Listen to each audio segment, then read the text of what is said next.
আমরা চাইলে এরকম জন্ম নিবন্ধনের অনলাইন আবেদনটা ঘরে বসে করে ফেলতে পারি। কিভাবে? চলেন সেটা দেখি। প্রথমেই যেকোনো একটা ব্রাউজারে চলে যাবো, দেন লিখবো bdris.gov.bd। লিখে সার্চ করলে আমাদের যে ওয়েবসাইটটা চলে আসবে, আমরা সেখানে জন্ম নিবন্ধন অপশনে ক্লিক করব। দেন সেখান থেকে চলে যাব জন্ম নিবন্ধন আবেদন। দেন জন্ম নিবন্ধন আবেদনের পোর্টাল চলে আসবে। এখান থেকে আমরা যেকোনো একটা সিলেক্ট করে নেব, জন্মস্থান অথবা স্থায়ী ঠিকানা। দেন চলে যাব পরবর্তী স্টেপে।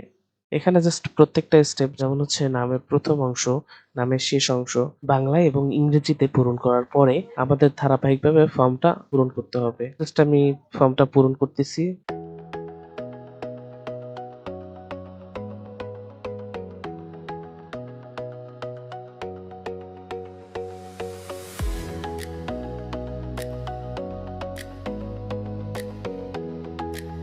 এরপর ফর্মটি পূরণ করা শেষে দেন আমি এখান থেকে ডকুমেন্ট সিলেকশন করব। দুইটা ডকুমেন্টস, একটা হচ্ছে স্থায়ী ঠিকানা আর একটা হচ্ছে জন্ম তারিখের জন্য। দেন হচ্ছে আমাকে রিভিউ দেখাচ্ছে যে কি কি আমি লিখেছি না লিখেছি।